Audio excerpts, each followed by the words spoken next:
Hello students, welcome back to the class. In our last lecture we were discussing about the phylogeny. ठीक है, उसमें हमने किसके बारे में डिस्कस किया था? Phylogenetic tree. ठीक है, उसी के बारे में हम यहाँ पर कुछ डिस्कशन करेंगे. So the next point in the phylogenetic tree is about the rRNA, DNA and proteins as the indicator of the phylogeny. ठीक है, किस प्रकार हम rRNA को, डीएनए को या फिर प्रोटीन को यूज़ करके फाइलोजेनी डिटरमाइन कर सकते हैं. ठीक है, ऑर्गेनिजम्स एक दूसरे के साथ किस प्रकार रिलेटेड है उसको हम किस प्रकार डिटरमाइन कर सकते हैं by using this all macromolecules, उसके बारे में हम यहाँ पर डिस्कस करेंगे. So, although a variety of molecular techniques are used in estimating the phylogenetic relatedness of prokaryotes, the comparison of the 16S rRNAs isolated from thousands of strains is of particular importance. Okay यहाँ पर molecular techniques बहुत सारी available है. ठीक है, अगर हम देखें कि हमें ऑर्गेनिज्म को कंपेयर करना है तो उसके लिए बहुत सारी टेक्निक्स अवेलेबल है. बट सबसे ज़्यादा कौन सी टेक्निक यूज़ होती है? 16S rRNA comparison. Okay, mostly 16S rRNA को ही कंपेयर किया जाता है. ठीक है, सो दी प्रोकैरियोट एक दूसरे के साथ किस प्रकार रिलेटेड है, उनका फाइलोजेनेटिक रिलेशनशिप क्या है, वो डिटरमाइन करने के लिए हम 16S rRNA के सीक्वेंस को ही ज़्यादातर यूज़ करते हैं. ठीक है, and the sequence isolated from the thousands of strains is of particular importance. Okay, compare करने के लिए हमें बहुत सारे प्रोकैरियोट्स की 16S rRNA सीक्वेंसेस चाहिए होगी. ठीक है, क्योंकि अगर हमें फाइलोजेनेटिक ट्री बनाना है तो उसमें सारे के सारे ऑर्गेनिजम्स, सारे प्रोकैरियोट्स का अगर फाइलोजेनेटिक ट्री बना रहे हैं तो सारे प्रोकैरियोटिक ऑर्गेनिजम्स उसमें आ जाने चाहिए. ठीक है, सो सभी की 16S rRNA सीक्वेंसेस को हमें कंपेयर करना पड़ेगा. Recall that either complete rRNA or rRNA fragments can be sequenced and compared. Okay, comparison के लिए हम क्या यूज़ कर सकते हैं? पूरा का पूरा rRNA के सीक्वेंस को भी कंपेयर कर सकते हैं और we can compare the small fragments of the rRNA. ठीक है, rRNA के फ्रेगमेंट्स को सीक्वेंस करके उनका कंपैरिजन भी कर सकते हैं.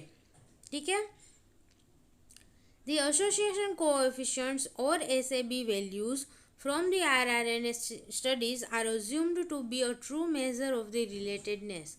ठीक है, एसोसिएशन कोएफिशिएंट के बारे में हमने आगे भी डिस्कस किया था कि जो भी ऑर्गेनिज्म, दो ऑर्गेनिज्म के बीच में जो एसोसिएशन कोएफिशिएंट है वो क्या दिखाता है, उन दोनों के बीच में क्या रिलेशनशिप है. ठीक है, कितनी सिमिलरिटी है वो एसोसिएशन कोएफिशिएंट से पता चलता है. ठीक है, so it is a measure for the true relatedness between the different organisms. Okay, अगर rRNA सीक्वेंसेस का हम एसोसिएशन कोएफिशिएंट फाइंड आउट करें तो उसमें से हमें ऑर्गेनिज्म का रिलेटेडनेस भी पता चल जाएगी. The higher the SAB values obtained from the comparing the two organisms, the more closely the organisms are related to the each other.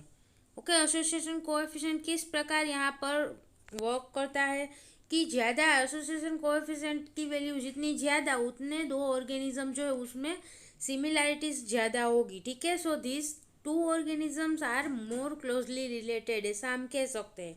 अगर दो ऑर्गेनिज्म के बीच का एसोसिएशन कोएफिशिएंट ज़्यादा है तो उन दोनों में सिमिलैरिटीज़ भी ज़्यादा होगी.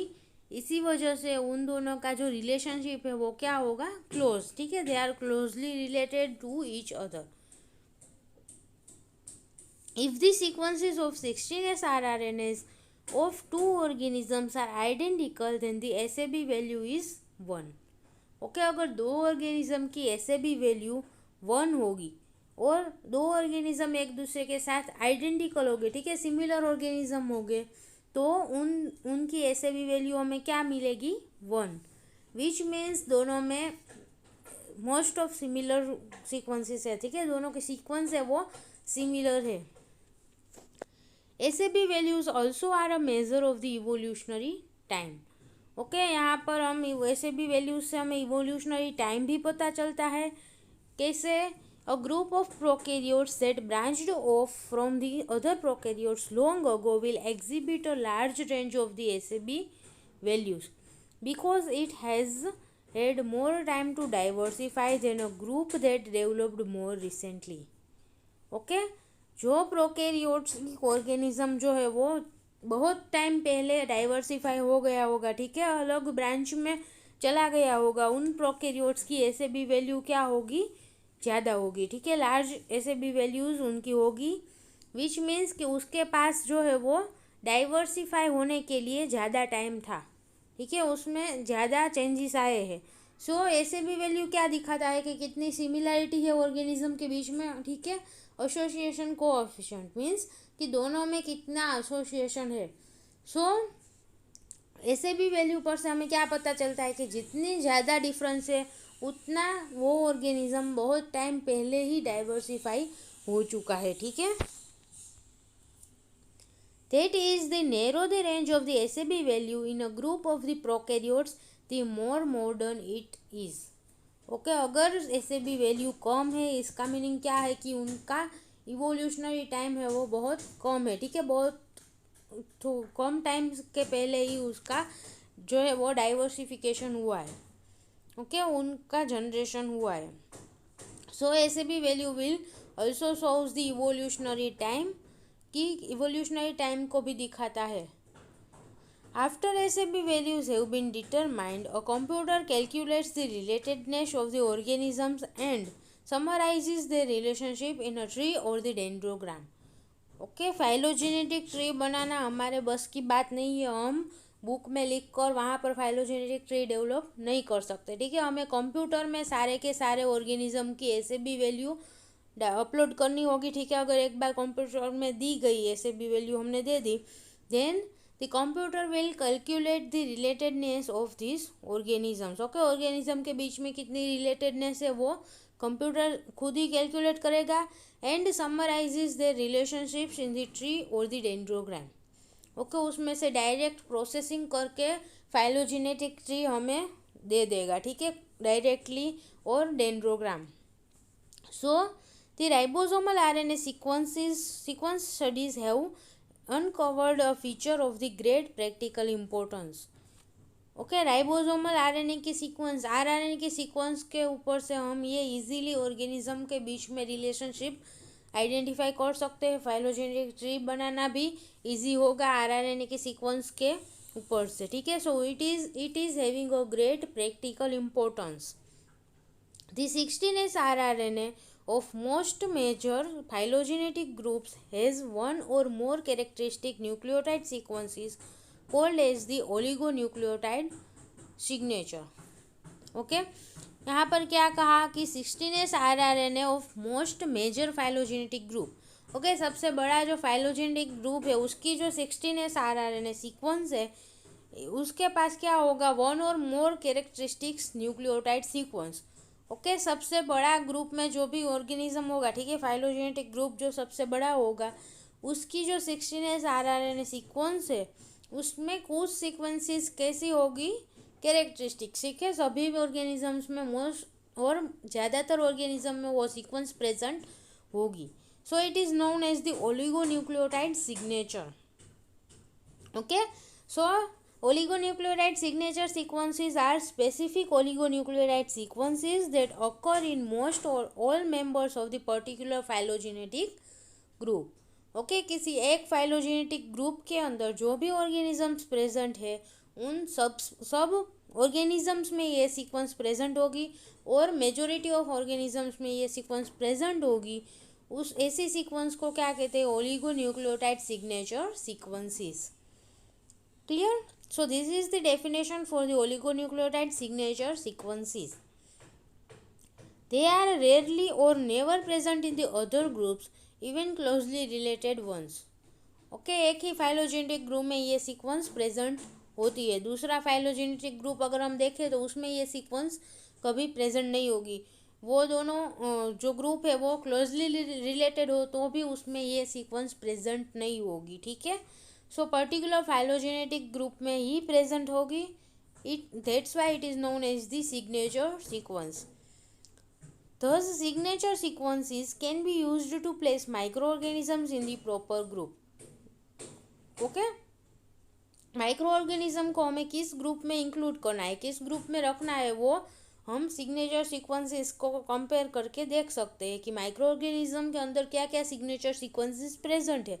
उसके बेसिस पर हम उसका ग्रुप आइडेंटिफाई कर सकते हैं, ठीक है, कि माइक्रो ऑर्गेनिज्म को हमें कौन से ग्रुप में इंक्लूड करना चाहिए।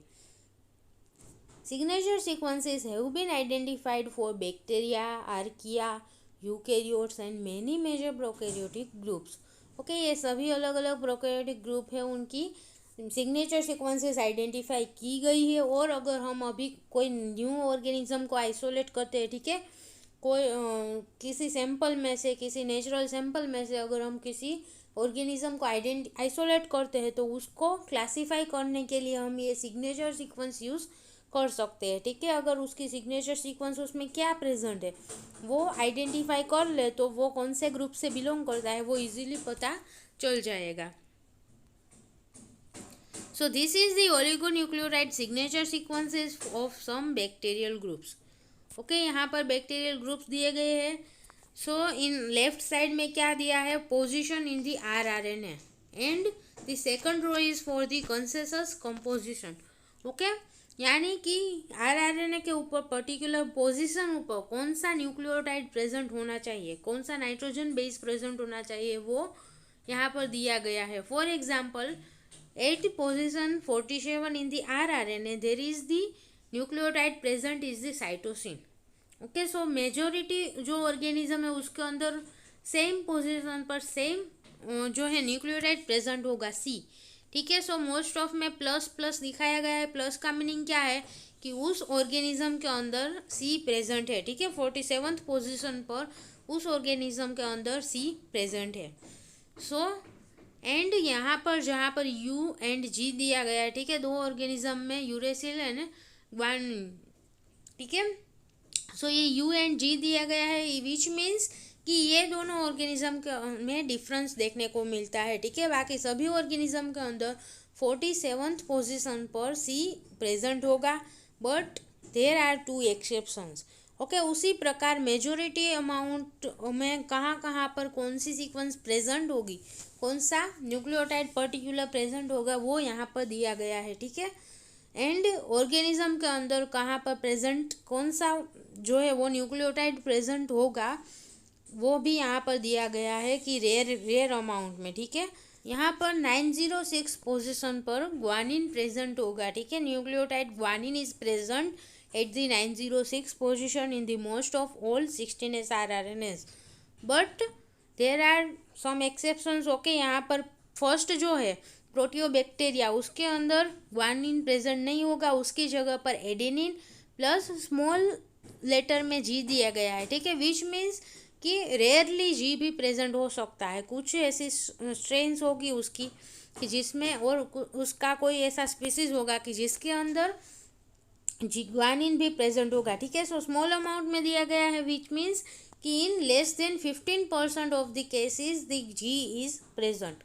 ओके, एंड बाकी यहाँ पर आगे भी ए दिया गया है, ठीक है। ग्रीन नॉन सल्फर बैक्टीरिया, उसके अंदर भी ए प्रेजेंट होगा, जी नहीं होगा, ठीक है। Gram positive bacteria high GC, उसमें भी ए प्रेजेंट होगा।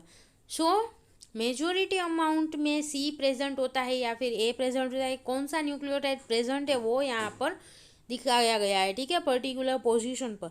और उसमें अगर कुछ चेंजेस आया तो कौन सा ऑर्गेनिज्म है वो हम उसे में से आइडेंटिफाई कर सकते हैं, कौन से ग्रुप से बिलोंग करता है वो, ठीक है। So this is about the oligonucleotide signature sequences. Although rRNA comparisons are useful above the species level, the DNA similarity studies sometimes are more effective in terms also can be used. Okay, rRNA comparison mostly use होता है क्योंकि उसकी sequence भी छोटी होगी and species level के ऊपर के लेवल पर भी rRNA कंपेरिजन यूज़फुल है, ठीक है। But also DNA comparison, DNA similarity studies are sometimes used to compare the organism. अगर हम डीएनए को कंपेयर करते हैं तो वो बेस्ट होगा, ठीक है, पूरे की पूरी डीएनए सीक्वेंस यहाँ पर कंपेयर हो जाएगी।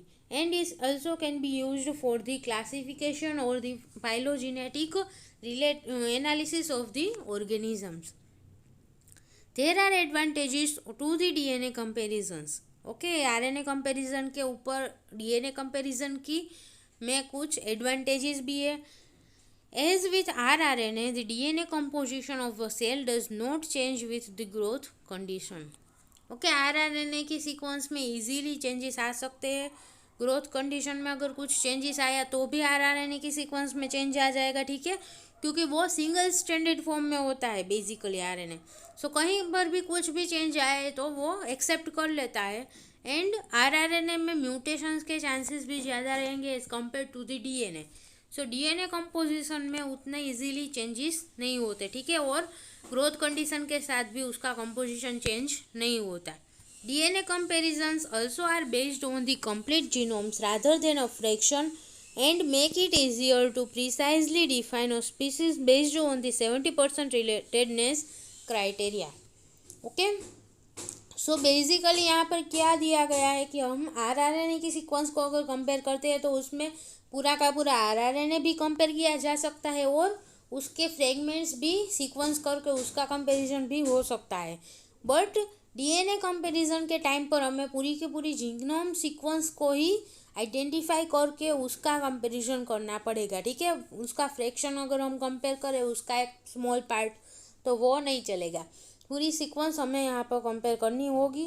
एंड हम स्पीसीज़ को यहाँ पर किस प्रकार डिफाइन कर सकते हैं कि अगर डीएनए में 70% सिमिलरिटी है तो वो एक स्पीसीज से बिलोंग करते हैं ऑर्गेनिज्म, ठीक है। So 70% relatedness means they are belongs to one species. Full sequences of genomes now are being published and will make it easier to study the impact on phylogenetic schemes of such processes as lateral gene transfer as will be discussed later.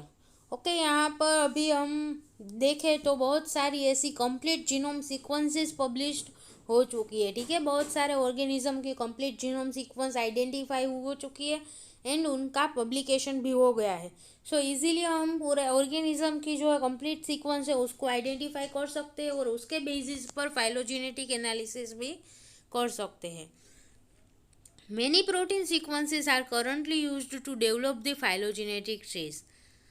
DNA की बात हो चुकी, ठीक है, rRNA की बात भी कर ली हमने किस प्रकार उसको यूज़ कर सकते हैं। So now protein sequences are also can be used to compare the organisms and to develop the phylogenetic trees. This approach does have some advantages over the rRNA comparison. Okay, rRNA comparison के ऊपर भी यहाँ पर भी कुछ advantages है जैसे DNA में है, ठीक है। A sequence of 20 amino acids has more information per site than a sequence of the 4 nucleotides. Okay, 4 nucleotide की सीक्वेंस से ज़्यादा 20 अमीनो एसिड की जो पूरी की पूरी सीक्वेंस है उसमें हमें ज़्यादा उसमें हमें इंफॉर्मेशन मिलती है, ठीक है, क्योंकि वेरिएशन आने के चांसेस भी ज़्यादा हो सकते हैं, ठीक है। 20 अमीनो एसिड की कोई भी सीक्वेंस होगी तो उसमें 20 अमीनो एसिड्स इंक्लूड होंगे, ठीक है।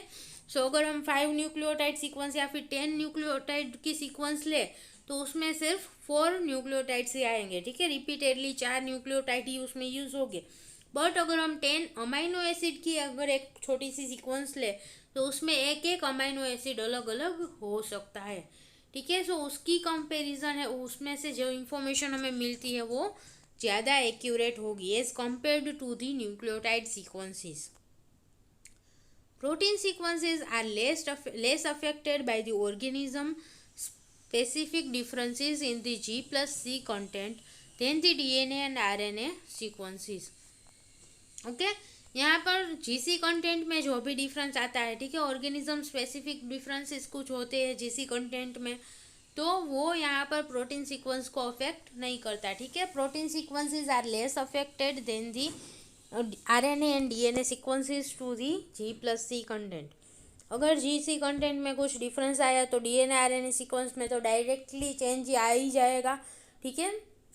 बट यहाँ पर प्रोटीन सीक्वेंस को कुछ ज़्यादा अफेक्ट नहीं करता। अगर आप कोडोन देखें, ठीक है, 3 letter codons for the protein और डिफरेंट अमीनो एसिड्स, तो आपको पता चल जाएगा कि बहुत सारी ऐसे अमीनो एसिड्स है कि जहाँ पर और बहुत सारे ऐसे कोडोन है कि जहाँ पर जी हो या फिर सी हो किसी पर्टिकुलर पोजीशन पर, जी प्रेजेंट हो या फिर सी प्रेजेंट हो, वो सेम ही अमाइनो एसिड को कोड करेगा, ठीक है। So protein sequences are less affected by the changes in the GC content. Finally, the protein sequence alignment is easier because it is not dependent on the secondary structure as in the rRNA sequence. Okay, protein sequence का alignment easy होता है क्योंकि वहाँ पर कोई secondary structure को हमें consider नहीं करना पड़ता जैसे आरआरएनए में करना पड़ेगा, ठीक है। आरआरएनए के सीक्वेंस को अगर हमें कंपेयर करना है तो वहाँ पर उसमें से उसका सेकेंडरी स्ट्रक्चर भी हमें साथ में कंसिडर करना होगा क्योंकि आरआरएनए का फंक्शन है वो उसका सेकेंडरी स्ट्रक्चर के थ्रू ही होगा, ठीक है। Proteins evolve at different rates as might be expected. Okay, protein में इवोल्यूशन भी डिफरेंट रेट में होता है। कोई प्रोटीन है वो क्या है, उसमें कुछ चेंजेस नहीं आया है, ठीक है। वो कंजर्व्ड प्रोटीन्स भी हो सकती है, कंजर्व्ड प्रोटीन सीक्वेंसेस भी हो सकती है, and there are many proteins that are organism specific. तो प्रोटीन में इवोल्यूशन है वो डिफरेंट होगा, ठीक है। Indispensable proteins with constant functions do not change as rapidly.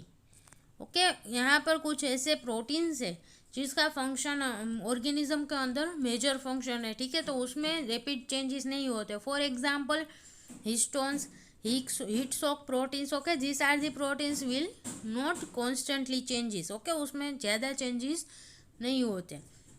Where as the proteins such as the immunoglobulins evolve quite rapidly. ठीक है, immunoglobulin जैसे प्रोटीन्स का इवोल्यूशन ज़्यादा होता है क्योंकि इम्यूनोग्लोबुलिन का लाइफ स्पैन भी कम होगा और उसका डेवलपमेंट, उसका रेप्लिकेशन, उसके जीन का जो रेप्लिकेशन है, ट्रांसक्रिप्शन है, ठीक है, वो भी ज़्यादा होगा, ठीक है। इम्यूनोग्लोबुलिन का प्रोडक्शन भी ज़्यादा होता है ऑर्गेनिज्म के अंदर as compare to this histone heat shock protein. Okay, so indispensable जो प्रोटीन है जैसे कि हिस्टोन हीट शॉक प्रोटीन, उनमें रैपिड चेंजेस नहीं आते. उसकी कंपेयर में कुछ ऐसे भी प्रोटीन है लाइक इम्यूनोग्लोबुलिन की जिसमें इवोल्यूशन ज़्यादा होता है, रैपिडली होता है, एंड रैपिडली इम्यूनोग्लोबुलिन के स्ट्रक्चर में चेंजेस भी आएंगे. Thus, not all proteins are suitable for studying the large scale changes that occur over the long periods. Okay, हम सारे प्रोटीन्स को ऐसे फाइलोजेनेटिक रिलेशनशिप के लिए यूज़ नहीं कर सकते, ठीक है। लॉन्ग स्केल, लार्ज स्केल अगर डेवलपमेंट लार्ज स्केल के ऊपर हम फाइलोजेनेटिक एनालिसिस कर रहे हैं तो वहाँ पर सारे प्रोटीन्स को हम यूज़ नहीं कर सकते क्योंकि उनका इवोल्यूशन है वो डिफरेंट रेट से होता है. As mentioned earlier, there is a question over long adequacy of protein based clock. Okay, यहाँ पर एक ये जो पॉइंट है वो हमें नोट करना चाहिए कि सारे के सारे प्रोटीन को हम as a protein clock use नहीं कर सकते और फाइलोजेनेटिक ट्री को प्रोटीन के बेसिस पर ही पूरा का पूरा डेवलप नहीं कर सकते. It is clear that sequences of all three macromolecules can provide the valuable phylogenetic information. Okay, हमने तीनों ही मैक्रोमोलिक्यूल्स के बारे में अभी डिस्कस कर लिया, आरआरएनए, डीएनए एंड प्रोटीन. सो तीनों को यूज़ करके हम फाइलोजेनेटिक इंफॉर्मेशन पा सकते हैं, ठीक है. However different sequences sometimes produce the different trees and it may be difficult to decide which result is most accurate. Okay, अगर हम आरआरएनए के बेसिस पर एक फाइलोजेनेटिक ट्री डेवलप करें, सेकंड ट्री हम डीएनए की सीक्वेंस के कंपैरिजन के बेसिस पर डेवलप करें, तीसरा प्रोटीन कंपैरिजन के बेसिस पर डेवलप करें, तो ये तीनों ट्री कुछ समटाइम्स ये तीनों ट्री में डिफरेंस आ सकता है, ठीक है. Different type of the tree यहाँ पर जनरेट होंगे. सो कौन सा रिजल्ट जो है वो मोस्ट एक्यूरेट होगा, कौन सा ट्री हमें कंसिडर करना चाहिए, वो डिफ़िकल्ट होगा उस टाइम पर, ठीक है, क्योंकि सभी मैक्रोमोलेक्यूल्स के यूज़ से हम अलग अलग ट्री हमें मिलता है. Presumably, more molecular data plus further study of the phylogenetic properties will help resolve the uncertainties. Okay, हमें ज़्यादा डेटा आइडेंटिफाई करना चाहिए और ज़्यादा फाइलोजेनेटिक प्रॉपर्टीज़ के बारे में हमें उस टाइम पर स्टडी करना चाहिए, ठीक है. कौन सा रिजल्ट सही है उसको क्लेरिफाई करने के लिए हमें ज़्यादा प्रॉपर्टीज़ के बारे में जानना पड़ेगा, ठीक है। ऑर्गेनिजम्स के बारे में कुछ और प्रॉपर्टीज़, कुछ और फाइलोजेनेटिक प्रॉपर्टीज़ के बारे में हमें आगे डिस्कस करना पड़ेगा, ठीक है। So this was all about the phylogenetic tree. Okay, phylogeny में हमने फाइलोजेनेटिक ट्री के बारे में डिस्कस किया। नेक्स्ट लेक्चर में और डिस्कस करेंगे फाइलोजेनी के बारे में, ठीक है। सो thank you so much students for watching this video, and if you have any doubt then please ask in the comment box. Thank you.